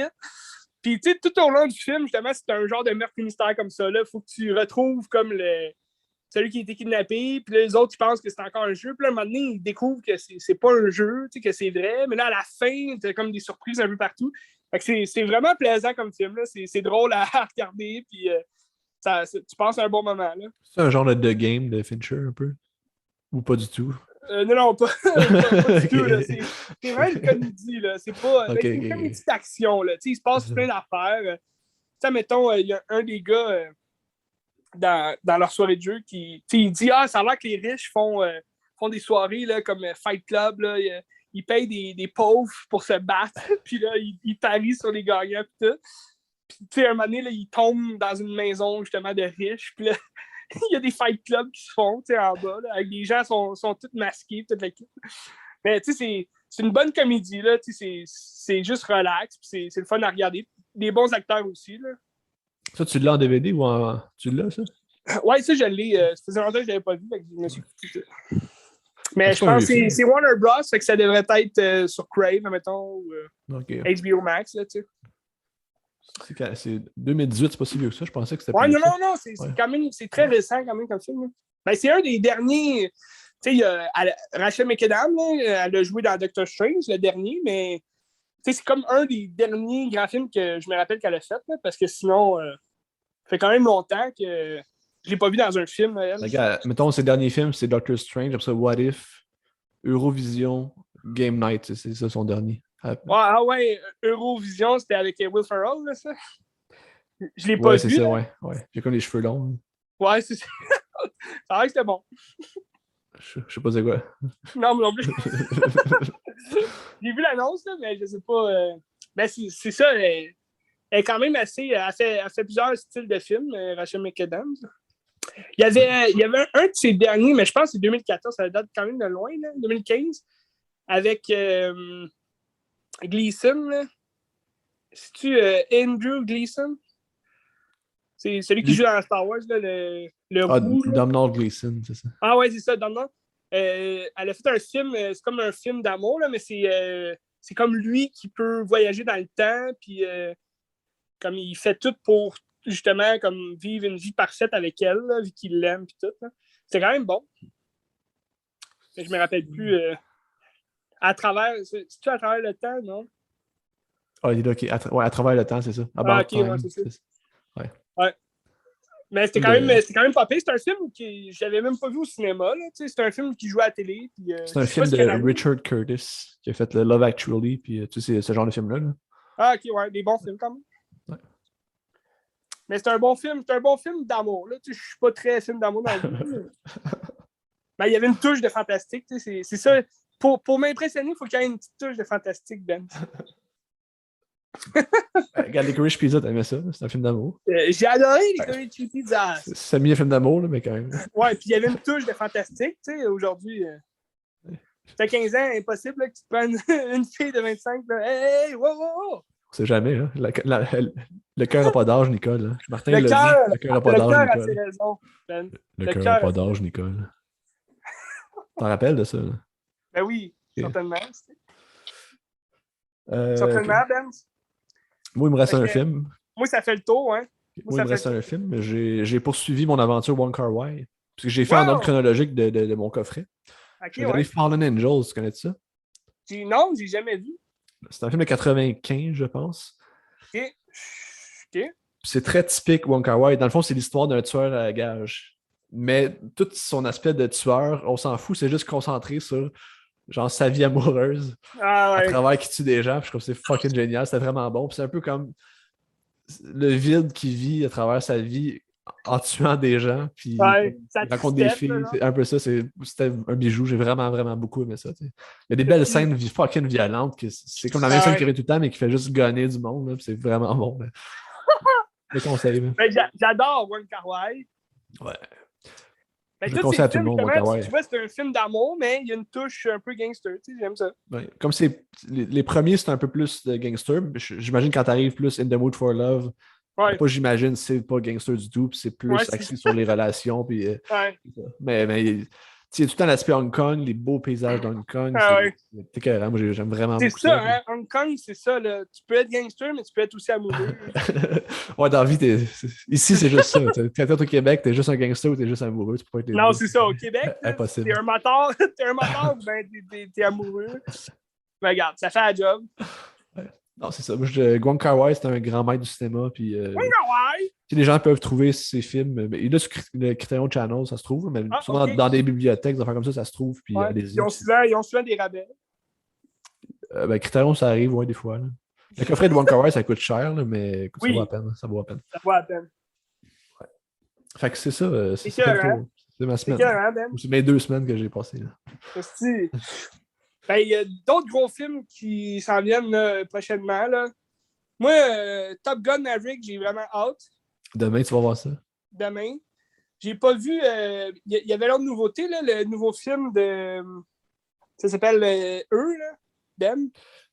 Oh, Man de Alex Garland? Ouais. Mais il joue pas dans mon coin. Il joue pas dans mon coin, fait que je sais pas si il jouait à Brossard, me semble, la semaine passée. Ah, OK. Bon. Il paraît que c'est fucké et que tu comprends rien à la fin, puis c'est un peu dommage. Ouais, ça avait l'air bizarre. Mais c'est sûr que mon top dans la liste là, en ce moment, c'est Top Gun. Mon top, c'est Top Gun. Ça a l'air tellement impressionnant visuel. Ben, les stunts. Oui. Ce que j'ai lu, tu sais, quand tu vas chez Cinéplex, c'est comme. Non, pas chez Cinéplex, c'était à Belleuil, il y a ça, des petits facts avant, tu sais. Il disait tous les stunts en avion, c'est fait filmer avec la caméra, là. C'est pas de CGI. Là. Ça doit être quand même vraiment fou. C'est un Cinéplex, là? Non, Belleuil, c'est un RGFM. Là. C'est comme. OK. C'est ceux qui ont Saint-Hyacinthe aussi, puis ailleurs. Ouais, mais c'est ça, tu sais, ça a l'air que c'est comme le film de Tom Cruise qui a eu le plus au box-office là, dès sa première sortie. Puis, c'est stunts qui sont écœurants. Puis, non, mais c'est ça. Comme on disait, Tom Cruise, c'est un Christy acteur encore aujourd'hui. C'est quoi ton meilleur film à Tom Cruise? Ben, il y en a tout plein. Je dirais Cocktail, mais... Ice White Shot. Ouais, Ice White Shot, c'était écœurant quand même. Ouais, ça fait la job. Mais là, t'as vu cette semaine aussi, moi j'étais à Disney, là, je capotais, il y a l'annonce du prochain Mission Impossible qui est sortie. Là. Ah non, j'ai pas vu. Ouais, ça va être écœurant. C'est quand? Ça sort en novembre, je pense, prochain. Mais je suis pas sûr. Okay, ça va vite, là? C'est peut-être à l'été 2023. OK. J'ai un blanc, là, mais ils l'ont repoussé beaucoup là, à cause de Top Gun, justement. Là. Ben, il s'est pas pété à cheville à un moment donné dans le tournage, Tom Cruise. Pardon? C'est pas dans ce film-là qu'il s'est pété à cheville? Non, ça, c'était dans l'autre Mission Impossible. OK. Ouais, puis il a continué de tourner. Parce qu'il a sauté genre d'un immeuble à l'autre, puis là, il a comme une cheville, il s'est comme foulé à la cheville en atterrissant sur le bord de l'immeuble. Puis il a quand même grimpé, puis il l'a dit à personne, puis là, tu le vois, il continue de courir, mais comme en boitant un peu, c'est écœurant. Mais pour vrai, on peut dire tout ce qu'on veut sur Tom Cruise. Oui, c'est peut-être une mauvaise personne, mais c'est un Christy d'acteur. Là. Ah, mais quand on parlait du meilleur film de Tom Cruise, j'ai pas pensé, mais Magnolia de Paul Thomas Anderson, c'est malade, là. Ben oui, c'était écœurant. Mais tu sais, c'est sûr, il faut que tu vois les films un peu plus d'auteur que ça. Puis les grands films blockbusters, comme moi, Mission Impossible, c'est une série de films écœurante. Là. Jerry Maguire. Ouais, Jerry Maguire, film d'amour, tu vois, une petite touche à la football. T'sais. Ça fait un job. Ouais. Mais ouais, le prochain film de Mission Impossible, c'est Part 1. Fait que c'est comme les deux derniers vont être comme en deux parties. Là. Ah, c'est la fin après ça? C'est terminé? Ben, ça a l'air. Ça a l'air que c'est terminé après le 8e. Puis c'est encore le même James Mangold là, qui. C'est-tu James Mangold? Je sais pas. Je pense que c'est lui qui a fait les 4 derniers, genre. Non, les 3 derniers. Les 2 derniers. Ben là, il a fait le 7, puis c'est lui, je pense, qui continue. Le dernier, c'est OK. Part 1, c'est 2023, c'est marqué sur IMDb. Ah, c'est ça. Ça doit sortir en juillet 2023. C'est Christopher McQuarrie qui réalise. Ah, c'est ça, c'est ça. Celui qui avait fait Jack Reacher. C'est un des scénaristes sur Usual Suspects. Ouais. Ben, il a fait des bons films. Puis c'est un des scénaristes de Top Gun Maverick, justement. Ouais, ben, tu vois, lui, il a rajouté une petite touche comme très différente dans les 2 derniers. Là, le 5 puis le 6, là, c'est lui qui les a fait. Puis t'as comme une touche un peu plus... moins, mettons, film d'action ordinaire. Tu sais, le 4, il était bon, le 4, mais c'était quand même filmé un peu à la blockbuster. Tu sais, c'était pas... Mais là, le dernier, mettons, le 6, je sais pas si tu l'as vu, là. Tu l'as pas vu? Non, j'ai vu le premier, puis le 3, je pense, c'est tout. Ah, ok. Mais le 3 était carré aussi. Mais tu pourrais, mettons, regarder à partir du 5, t'as comme tous des nouveaux acteurs, puis ils reviennent, tu sais, dans...